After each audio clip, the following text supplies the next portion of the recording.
Hello, welcome. I'm Adam Donovan, and next to me, Jeroen Witjes. Jeroen, please start your introduction. Good evening, everybody. I'm Jeroen Witjes. I work for IMPAKT, coming live to you from Finland. So, welcome to the Cyborg Futures Stelarc project. And Arjon, go ahead. Yeah, apologies for the 14 minutes delay that we have. We kept you waiting for a while, but we can promise you that it would be worth waiting, what you're going to see. Tonight we're going to present the project Cyborg Futures to you. A project that originally started as a Dutch program in a festival in Germany. The Meta Marathon that IMPAKT has been contributing to many times already. And for 2020 we planned to participate with a program on cyborgs. Unfortunately, because of COVID, this was cancelled. We were very happy that thanks to the funding of the Dutch consulate in Germany and the Creative Industries Fund, we were able to turn this festival participation into a web project that includes art projects, interviews with artists, journalists, scientists, but also lectures like tonight's one by Stelarc. So we'd like to thank also Alain Bieber from the NRW Forum in Düsseldorf, Germany, as one of the persons at the origins of this project, but also very much I would like to thank Anna Babette and Anselm of Hardwire that also collaborated with us on the production of this web project.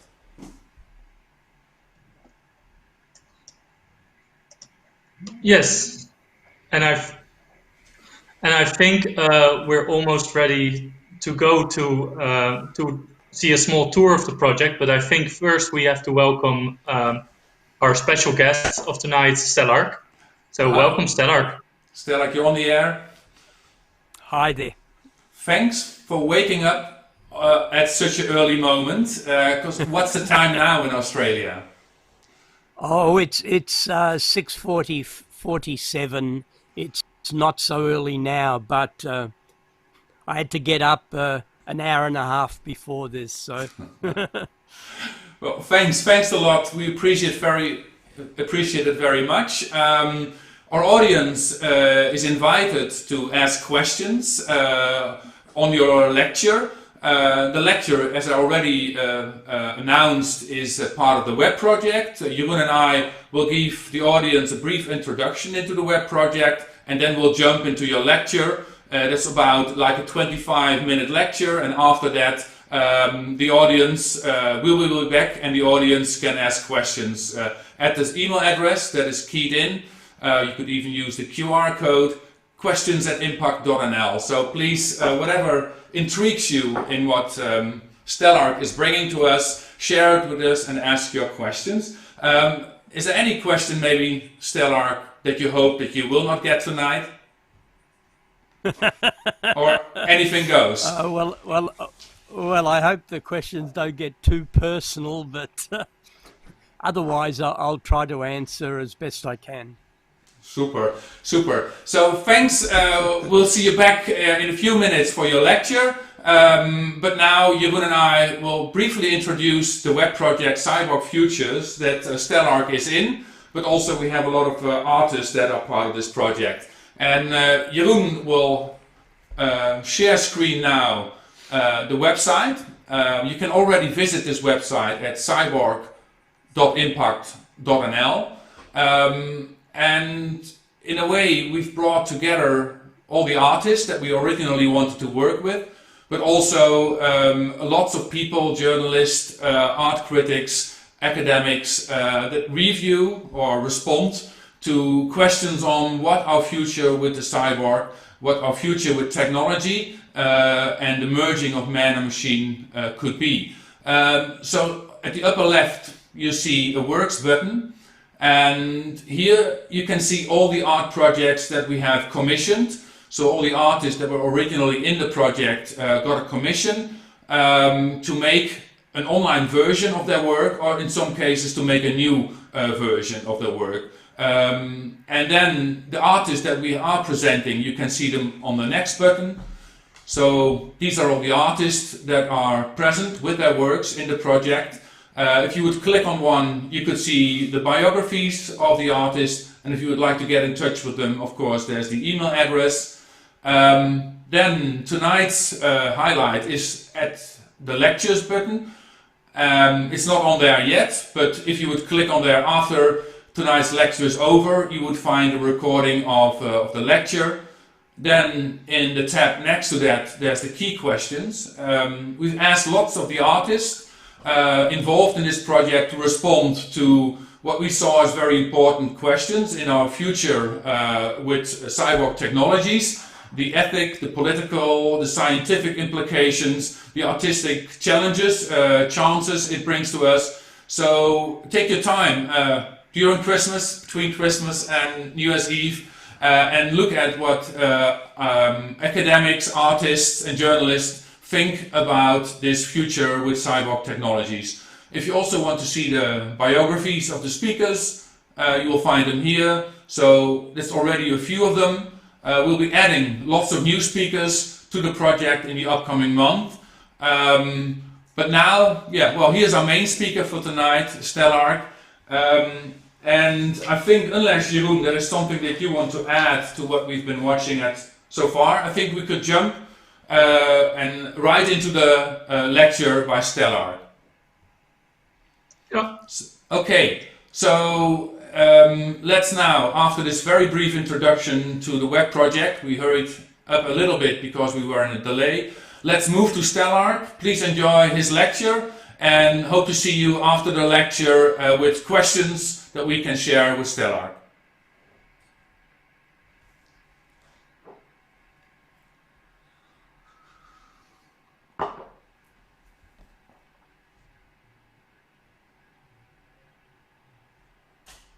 In the technological terrain of fast, powerful and precise machines, the body is inadequate in form and function. The body's vulnerability, malfunctioning and unreliability requires its augmentation and amplification. There is a necessity to interrogate the body's design and operation, and whereas the form and functions of the biological body are fixed, robots can be scaled from mega to nano in size and can be fitted with additional sensors and functions. Imbued with AI and with the ability to access immense data streams and act at electronic speed, the first signs of an alien intelligence may well come from this planet. In the age of instruments and algorithms, a living body can now be physically probed and electronically dissected and its genome mapped. Its malfunctioning organs and amputated limbs replaced by artificial and 3D printed parts. Its musculature and senses are augmented, amplified and extended by machines, sensors and computational systems. The body has become a contemporary chimera of meat, metal and code, a hyperhuman that becomes more than the sum of its hyperlinks. When the third hand was engineered in 1980, there was an invitation from the Jet Propulsion Lab in Pasadena and the Johnson Space Center in Houston to demonstrate the hand to the extravehicular activity group. The hand had a pinch release, a grasp release, a 300-degree wrist rotation, clockwise and counterclockwise. It was actuated by electrodes on the abdominal and leg muscles. The third hand was an aesthetic attachment to the body for performance. A prosthesis not as a sign of lack, but rather as a symptom of excess. This performance began when the body was switched on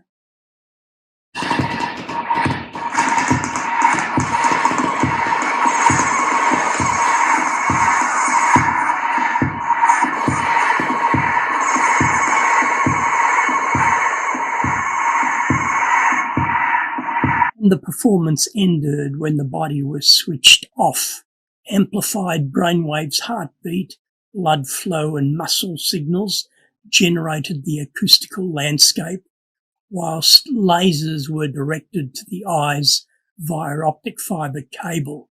The eyes could scribble images in the space. So instead of being just mere passive receptors of light and images, the eyes become active transmitters and creators.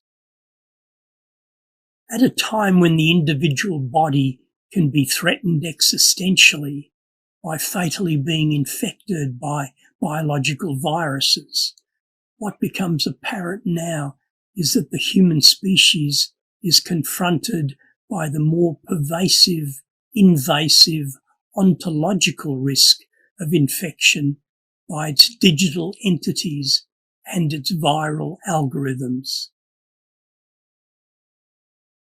The extended arm is an 11 degree of freedom manipulator, extending my right arm to primate proportions, whilst the left arm is performing involuntarily, actuated by a muscle stimulation system, computer programmed.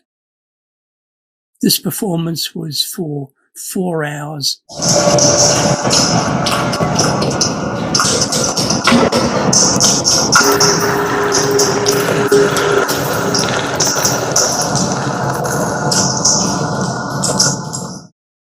Whilst the performance was streamed live, we also had constructed a 3D model which mimicked the movements of the mechanism. It didn't take much to imagine that if you could computer program a body to move in a local space, you might be able to do this remotely. This is the muscle stimulation control box, the blue switches indicating which muscles could be programmed. By touching the muscles on the computer model simulates your choreography, and a second later in Luxembourg, where my body was, my body moves involuntarily. So for 2 days, 6 hours every day, people in the Pompidou Centre in Paris, the Media Lab in Helsinki, the Doors of Perception Conference in Amsterdam, could access my body and remotely choreograph it. The body experiences itself as a split body, voltage in on the left side, involuntary movements, voltage out on the right side, actuating a third hand.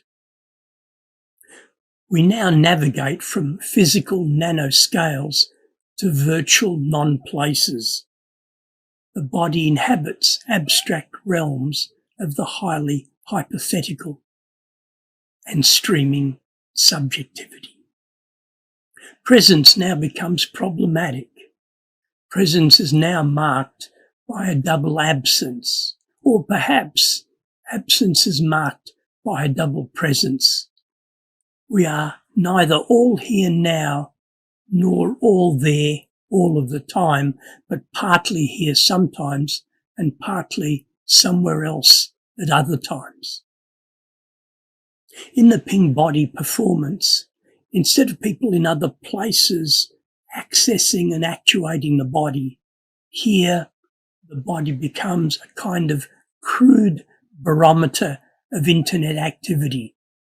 We ping 40 global locations during the performance, the reverberating pings measured in milliseconds and mapped to the body's muscles. A customized search engine scans the net, selects anatomical images off the web, displays them to me in my head-up display. These images are analysed for their complexity, and this data is mapped to the body's muscles via the muscle stimulation system. In this performance, the images that you see, the images that move your body. Tilt sensors on my head, arms and legs allow the body also to become the video switcher and video mixer for the performance.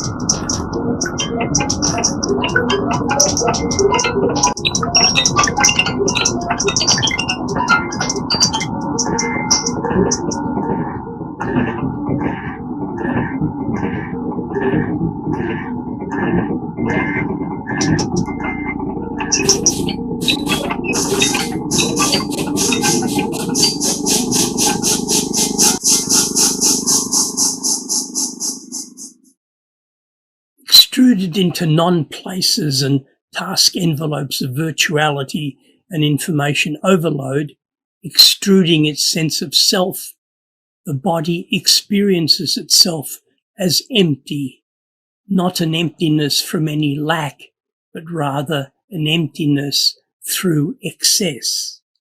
As well as prosthetic manipulators, I've always been interested in insect and animal locomotion. Exoskeleton is a robot, robust enough to support the artist's weight. The robot can walk forwards and backwards with a ripple gait, sideways with a tripod gait. The robot can squat, it can stand, it can turn on the spot. This performance was simply taking a robot for a walk. This is a 5-meter walking machine that translates human bipedal gait into a 6-legged insect-like locomotion.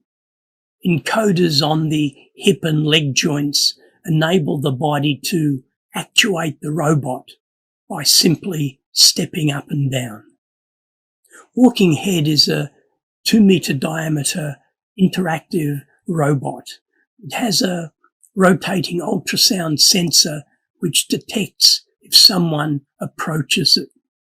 It then stands, selects from its library of possible movements, and performs a simple choreography for a minute or a minute and a half. The intent here was to engineer an actual virtual system where the mechanical movements of the legs would modulate the facial behavior of the head. So in this age of body hacking, gene mapping, prosthetic augmentation, organ swapping, face transplant, synthetic skin, what it means to be a body and what it means to be human and what generates aliveness and agency becomes problematic. In the spaces of proliferating prosthetic bodies, partial life and artificial life, the body has become obsolete. For the Heidi Museum of Modern Art in Melbourne in 2006, the artist's face was scanned, as was a hominid skull. The human face was then digitally transplanted over the hominid skull, constructing a kind of third face, one that becomes post-hominid but pre-human in form. The 3D printed scaffold was seeded with living cells. The partial head then is a partial portrait of the artist, which was partially living for several days before it got contaminated and had to be fixed in formaldehyde for the remainder of the exhibition. We can now instantly produce hyperreal skins by laser scanning or by photogrammetry. Faces now become flattened on screens. In fact, skins become screens. Skins as screens attain optical and haptic thickness, and it is this thickening coupled with the quickening of transmission that collapses the psychological space between remotely linked bodies.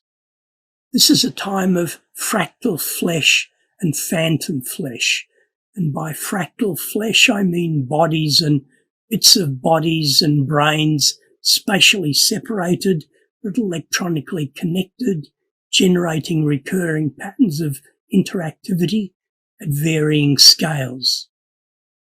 And phantom flesh, well, we're haunted by our phantoms online. We are our digital doppelgangers. The body experiences itself as its digital phantom, but phantom not as in phantasmatic, but as phantom limb, with the increasing proliferation of haptic devices online. To others elsewhere, the body appears flickering on and off, a kind of digital noise, a glitch in biological time. In 1993, I designed a sculpture for the inside of my body. This was for the 5th Australian Sculpture Triennale, whose theme was site-specific works. But instead of a sculpture for a public space, I designed a sculpture for a private internal physiological space. The body here is not simply bounded by its skin, but rather is explored as an internal architecture of structures, spaces, and circulatory systems. The body here is no longer merely a site for the psyche, nor for social inscription. It simply becomes a host for a sculpture, for a work of art. In collaboration with Nina Sellers, both artists underwent liposuction to extract 4.6 litres of their biomaterial. This was inserted in an installation titled Blender, a liquid body composed of biomaterial from two artists' bodies. Blender is the inverse to the stomach sculpture. Instead of a machine choreography inside a soft body, here a machine installation becomes the host for a liquid body composed of biomaterial from two artists' bodies. It's anthropomorphic in scale, and proximity sensors detect if someone is close by, which triggers the blender blades to mix the biomaterial. This is a kind of alternative anatomical architecture. If we can engineer an artificial womb and bring to bear a healthy child, then life would not begin with a biological birth. And if we can replace malfunctioning parts of the body with stem cell grown organs, 3D bioprinted and artificial parts, then we need not die a biological death. So how do we define human existence as neither beginning with birth nor ending in death? In fact, we will no longer die biological deaths. We die when our life support systems are switched off. The extra ear was first imaged as an ear on the side of my head, but this proved to be a dumb anatomical site to construct an extra ear because it might have led to partial face paralysis. But in 2006, with the assistance of 3 surgeons in Los Angeles, we began the first surgical procedures to construct an ear on my arm. The scaffold is of a porous biomaterial that, when inserted beneath the skin and the skin is suctioned over the scaffold, over a period of 6 months, you have tissue ingrowth and vascularization occurring. In other words, the ear grows its own blood supply and becomes a living part of your body. In this second surgical procedure, we inserted a small microphone inside the ear construct. The idea of this project was not simply to construct an ear on my arm, but to internet enable the ear, to make this ear an ear for people in other places, a remote listening device, I've got two good ears to hear with. This ear is not for me. Even with my arm wrapped in bandage, even with a plaster cast, the surgeon, even with his face mask on, could speak to the ear. His voice is picked up and wirelessly transmitted. So hopefully in the near future, the ear will be rewired to become a remote listening device, an alternative anatomical architecture. This generated other art projects, a 4-meter long sculpture of the ear on my arm, a performance lying on the sculpture, a counterpoint in scale between a whole physical body and a much larger fragment of the body, and the body suspended above the sculpture. 16 hooks into the back, legs and arms, and when the cable took the full weight of the body, because the cable is braided, it begins to untwist, and as it untwists, the body begins to spin. I thought the body would spin for about 5 minutes, but it went for about 15 minutes. This performance began when the body was hoisted off the sculpture and ended when the body was lowered down.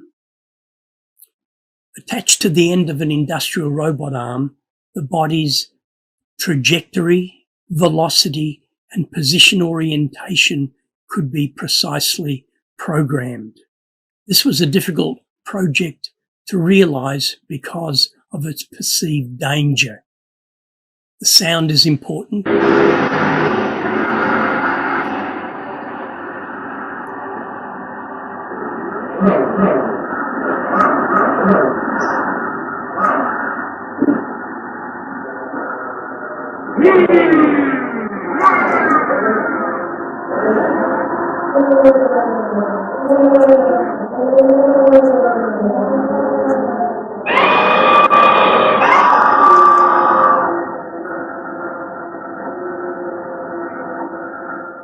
And when the body completed its performance, it was replaced by a large sculpture of the artist's ear, and the same choreography was performed. What was interesting was that the robot that choreographs the ear is the same robot that carved the ear.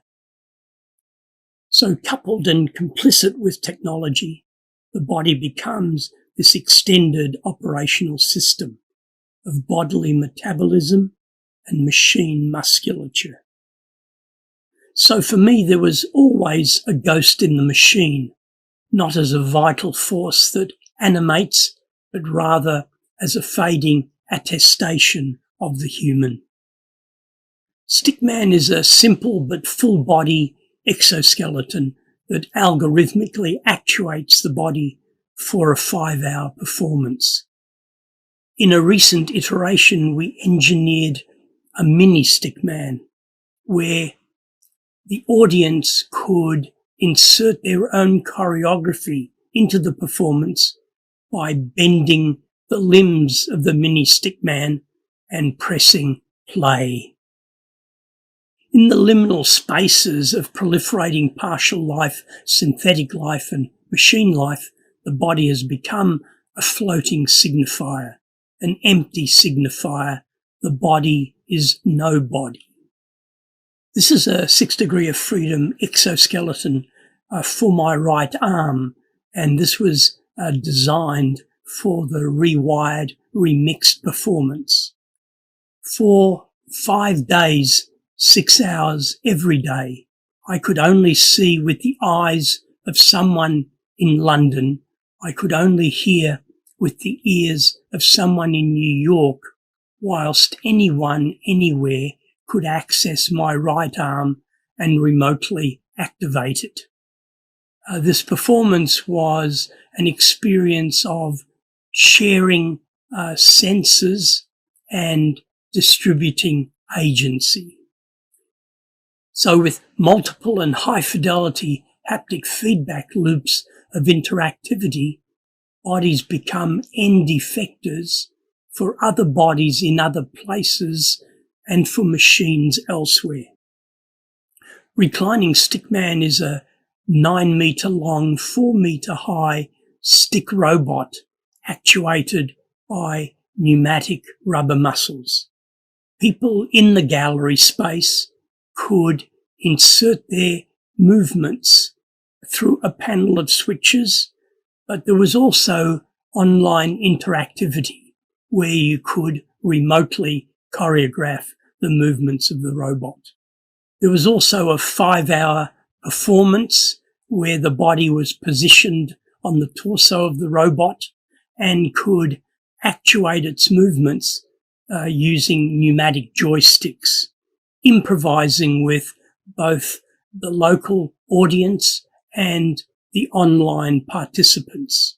You have to imagine the airflow muscles inflating and contracting, exhausting and extending, the compressed air sounds and the droning of the rotational motor generating the acoustical landscape for this performance. I imagined this as a kind of contemporary pietà, not a mother and child, but a robot and human body. But Nina Sellers more astutely describes this as the body being merely a human strap-on for the robot. So what's happening now? The dead, the brain dead, the partially living, the yet to be born, the prosthetically augmented and synthetic life all now share a material and proximal existence with other living bodies, intelligent machines, and executable and viral code. The realm of the digital is the realm of flattened ontologies. The body individually achieves planetary escape velocity, but the human can no longer achieve escape velocity from the machinic and digital realm. What artists do best is to generate contestable futures, possibilities that can be performed and experienced, interrogated and evaluated, possibly appropriated, but most likely discarded. A future is not a future if it is not the unexpected, if contingency is not factored in. Thanks very much.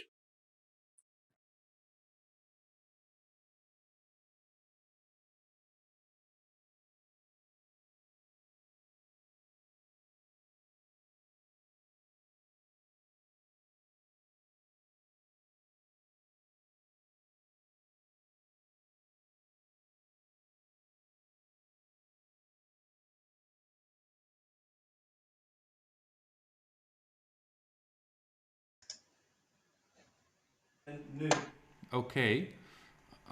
It's Thanks, okay Doug. now. Yeah. Yep. Fine. Thanks. Nice to have you back. Also nice to have our audience back, at least back with us, and Jeroen from Finland. We have gotten already several questions, but you still can send in more questions if you would like to. Questions at impact.nl. But let's take a few of the questions that we got so far. We got also messages from people that were simply very pleased to see you and see you as an inspiring and pioneering artist. And I think we can agree on that, seeing how far back the earliest of your experiments and artworks go. So that's really special to have here with us someone who has been working in this field for such a tremendous long time. Let me just take one of the questions that we got so far from Natalia Fleary. And she's asking, you speak about the obsolescence and inadequacy of the human body. Why did this feeling provoke technological integration specifically? Why not improve the body through other augmentations? And she's not specific about which other augmentations, and I think you could argue maybe that you already use other augmentations, but maybe you can respond a bit to that, the kind of augmentations that you use and integration into the body. why that is important to you. Well, I guess we've spent the whole of human civilization examining the sort of psychological and physiological parameters of the body. So we know a lot about the biological body, and we've also developed,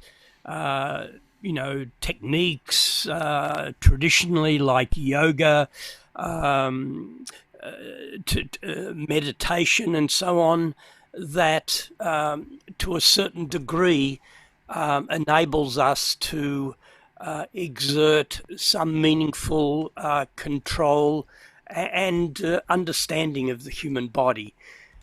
Having said that, when I did the series of physically stressful and sensory deprivation performances in the early 70s, there was a realization that the body itself was highly inadequate.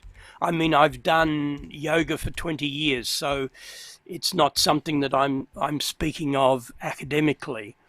So when I kind of realized the biological inadequacy of the human body, there was a desire somehow to augment it. And, technology is the contemporary means to do that. The seduction of technology is that it generates new information, unexpected images of the world, and this enables us to generate new paradigms and new understandings. If we only dependent on our sensory experience, then this would be very limited. And so there was this understanding that the biological body has a very limited lifespan. It is a very vulnerable, easily damaged body. It's a body that can be fatally infected by organisms that we can't even see or even feel initially. So do we accept the biological status quo of the human body in a Heideggerian sense? In other words, authenticating our existence with our death? Or do we see the human body as fatally flawed, that the human body's very functions determine its very so my breathing, my moving, my experience of the world through my physiology fatigues my body, degrades my body, and ultimately my body dies. So yes, we can accept this poetically in terms of our evolution, but I think it's not necessary to accept the biological status quo. We need to examine the design of the human body and question whether something is better, whether it's augmenting the body with technology or genetically adjusting the internal mechanisms of the body. Technology is the present means of doing this surgically and in terms of our genetic intervention. Maybe what she was heading at is well, or we could also maybe take a question in a different way. What at the moment, I'm curious, excites you the most, like the technological advancements that are possible in the body or on the body? Because I mean, both ways of approaching the future of the human body are present in your work, in the history of your work. What at this moment excites you most? If you do a next project, what would it be about? Well, nothing really excites me. I have neither utopian nor dystopian views of the future, but I think there are alternative anatomical and kind of cyborg constructs. I mean, a cyborg typically has been imagined as kind of medical, military, traumatized body that has replacement parts, you know, or the Japanese manga kind of construct of the cyborg as the body massively augmented by huge machinery externally. But of course, with nanotechnology, there's the possibility of recolonizing the human body with microminiaturized sensors, with nanoscaled bots that can inhabit the cellular spaces, the circulatory systems of our body. So in other words, a cyborg in 2,000 years might look exactly as it does now, biologically look the same, except that internally it will be inhabited by its technology. Technology in the future might be invisible because it's inside the human body. Or future intelligence and future life may not reside in bodies or machines, but rather in artificially intelligent and viral entities inhabiting electronic media. So there are many contestable cyborg constructs, and I guess my interests oscillate between the biology, the technology, and the virtuality. Thanks a lot. We get lots of questions now. I'm not really sure if we can handle all of them. We'll try. One of the next questions, or one of the questions actually, is from someone I know that you know, Jacco Borgreven from TETEM, another art organization in the east of the Netherlands. And he's asking you, as our awareness of telepresence has been pushed into the mainstream so much because of our current praxis has become reliant on it, how do you see the phantom flesh woven into these kinds of discussions about distance? How could the phantom flesh increase/improve to better the current challenges the world faces in the middle of the COVID crisis? Do you have any plans or suggestions? Well, that's an expansive and serious social and political question, of which I can only give an artistic response, an aesthetic gesture. But I think what becomes apparent increasingly now is that we do transition from the idea, the Marvin Minsky idea of telepresence, to Sasumi Tachi's idea of teleexistence. In other words, if the feedback loops are multiple and of high fidelity enough, then the kind of psychological distance and experience between remote bodies or between bodies and machines collapses. So effectively, you become the end effector of my body here in Melbourne, or a machine in Rome becomes the end effector of your body in the Netherlands. So, you know, my fingertip is the end effector of my brain. But now, with the immediacy and increasing high fidelity connections online, then end effectors in other places become a reality for bodies elsewhere. So I think this is speeded up by the development of haptic devices, because unless I can have a sense not only of hearing you, not only of seeing you, but also having some force feedback, some sense of touch, then truly spatial distance will collapse. You know, I see what the robot sees. The robot does what I do, and I can hear what the robot hears, and this is happening. In other words, our bodies become this extended operational system, as I said, of human metabolism and machine musculature. Super, thanks. Jeroen, is there, from all the questions that we're receiving, is there a question maybe you would like to pick for Stelarc? Yeah, I saw. Stelarc, you hearing me?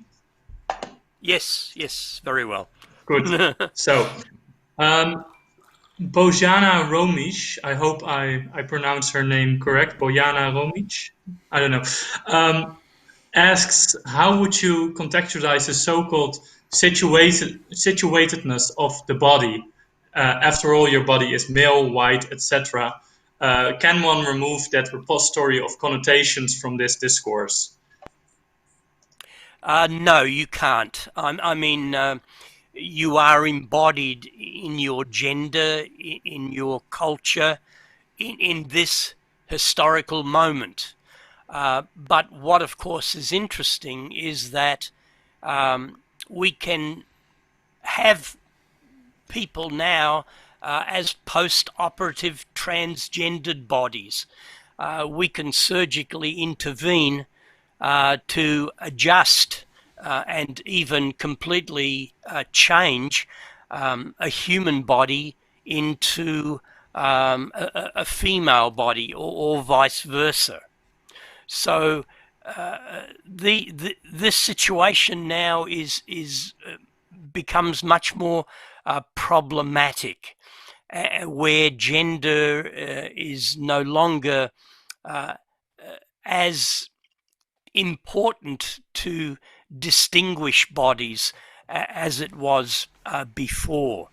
So you can't escape your embodiment, but we can now adjust our experiences not only of the world but of our bodies themselves.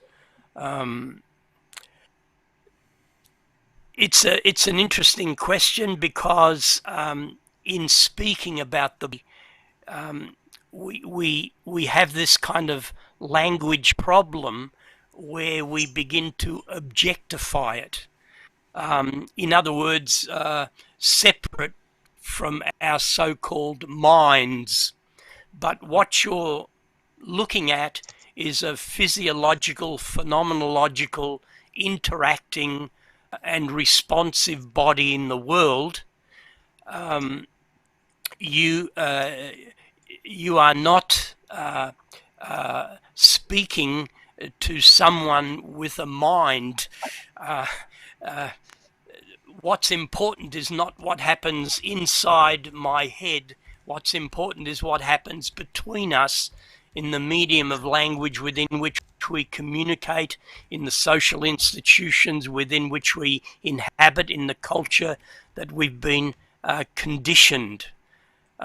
So embodiment is what constitutes our experience of the world and our relationship with others. You can't escape it. On the other hand, we are continuously making incremental adjustments to our experiences of each other. It's no longer important so much that I am speaking to you as a male or as a female. That's what's becoming interesting. Super.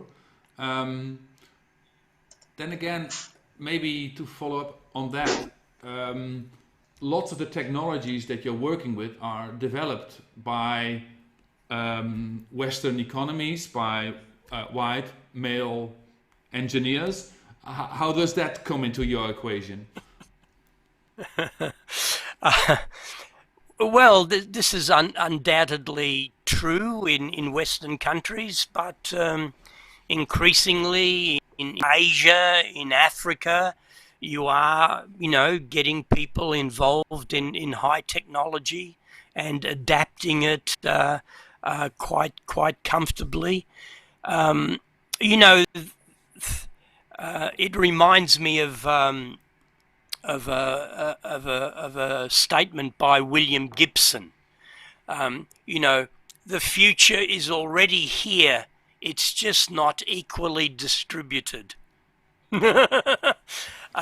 So we're never going to get, equality of access to new technologies for everyone all of a sudden.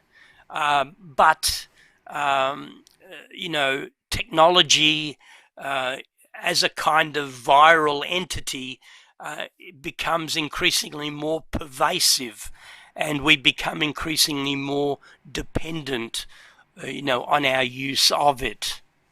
But maybe to follow up on this Gibson quote, are we now moving to a world where the future is becoming more equally distributed or less equally? Or, it somehow expresses the hope that we'll move to a future where it will be more equally distributed. But that's the question.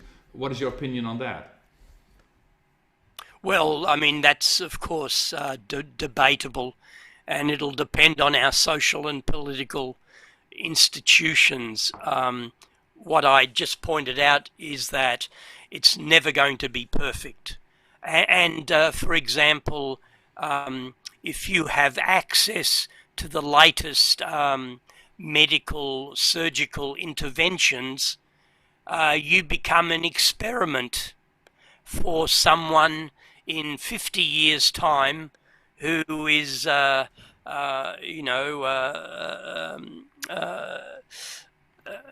less fortunate.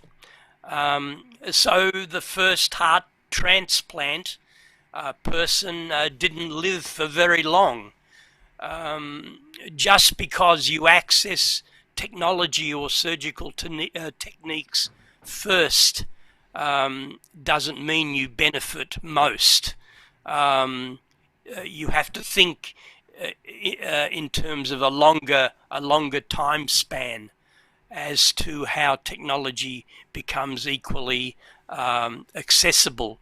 And as artists, we can't be the first to access new technologies, but we can certainly be the first to hack technologies, to use technologies in different and unexpected ways.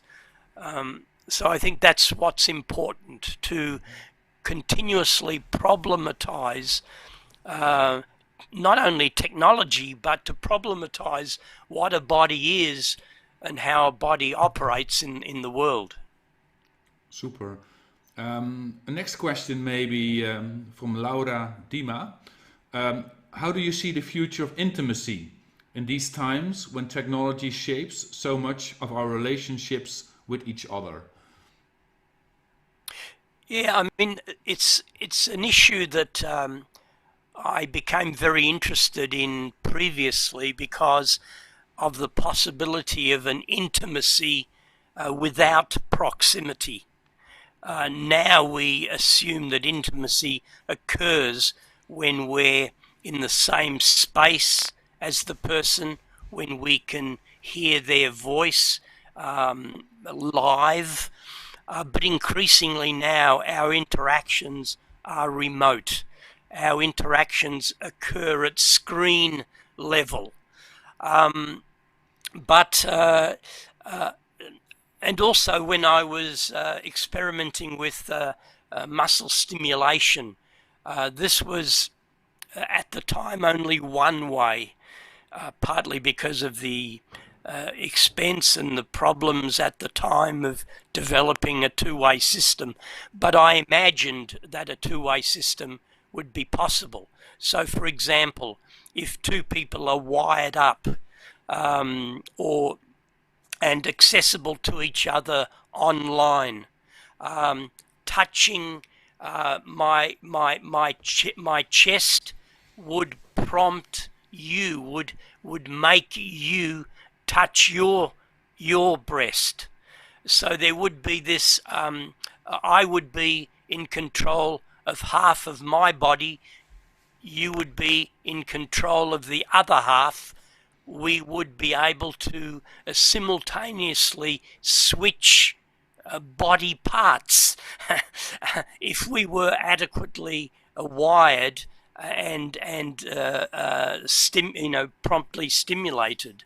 So the idea of a kind of an artificial intimacy, an intimacy without proximity, becomes plausible. And if I can see with your eyes and you can hear with my ears, and we can both have a sense of touch of each other, then effectively we become this one extended electronic body, not two separate bodies. So it also changes the how we would define intimacy. Intimacy would not be between two separate bodies, but intimacy would be the result of two electronically merged bodies. Thanks. Maybe, Jeroen, is there a question that you want to pick from the ones that we got? Yeah, we've got a lot of questions. So maybe we can do 2 more questions if we look at the time. 2 more short questions, maybe. Not a problem. So the first question. Not a so problem. The first question. Jeroen. Okay, this first question would be from Imar de Vries, who asks, who says, on your website you state that it's the artist's goal to explore future scenarios, and in your case you explore future possible technological augmentation. So how do you view these kinds of what-if scenarios in arguably artistic, popular culture expressions like movies or video games, like a movie like Ex Machina or Blade Runner? Yeah, I mean, it's interesting. One can see these as simulations of possibilities that are enacted virtually at first, and then later, perhaps biologically, physically, technologically. On the other hand, one might see these games and role-playing and sci-fi movies as merely being kind of somewhat dystopian amplifications of our pathological conditions. I mean, both possibilities are interesting in exploring the human condition. But I think one has to, and I emphasize, see any possible futures as contestable futures. Nothing has to be of necessity, nothing has to be certain.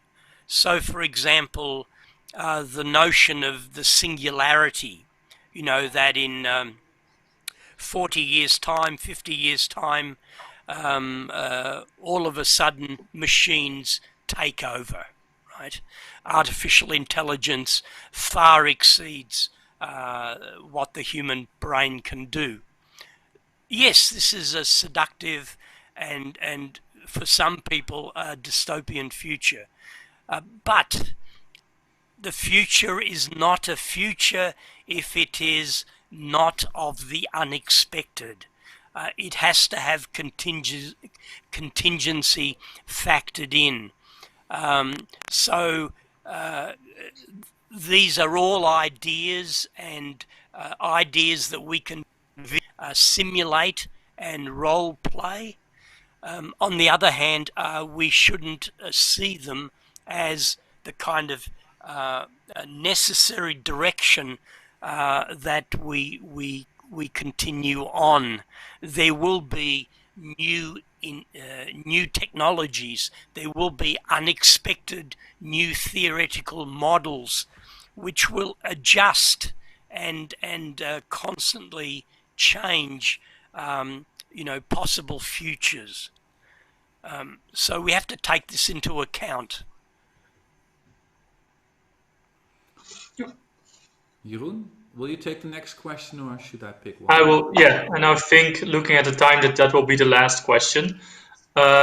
So the last question, and sorry if we skipped you because there's a lot of questions here, but the last question I would like to highlight will be from Gustavo Arincon, and he asks, what advice can you give to young researchers who want to challenge the power of digital over the body?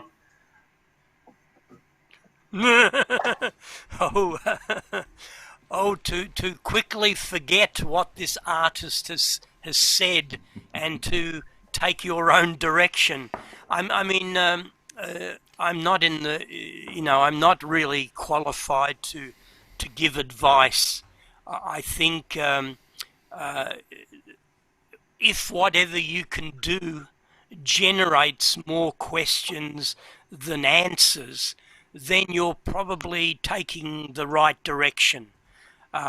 If you can, hack the technology to generate unexpected uses, then you're probably taking the right direction. If you can do alternative research, if you can problematize, what we consider and what we constantly affirm are our social and ethical morals, then I think you're going in the right direction. So the advice is really no advice, rather to keep generating questions and keep problematizing. I think unless we are constantly ambivalent, unless we generate some anxiety in what we do, then we're not doing surprising and interesting things. Thanks a lot. I think we're at the end of the Q&A. There were many more questions, and I'm sorry that we can't take them. Jeroen, I think you will take the audience to one of the other projects in the Cyborg Futures web project. Yep. And Stelarc, I would like to ask you to stay around a little bit more and wait, and then Jeroen, please take us to the next project. Okay. Yes. So, to quickly wrap up this event, thank you, Stelarc. Thank you, everybody who sent in questions, as Arjan said. For the final part of this event, we would like to take you to the Cyborg web project. So cyborg.impact.nl. I can actually try to screen share the way. So because one of the works we have is the Empathy Swarm by Adam Donovan and Katrin Hochschuh, and they will perform their work now for us, which will happen via Twitch, but we've embedded the Twitch stream and the chat inside the Cyborg web project. So if you can go to the Cyborg web project, go to Works, go to Empathy Swarm, and then to watch performance, you can join in and participate and interact with the Empathy Swarm by Adam Donovan and Katrin Hochschuh. So I would like to say once again, thank you for joining this event, and I hope I'll see you in the Twitch. Bye.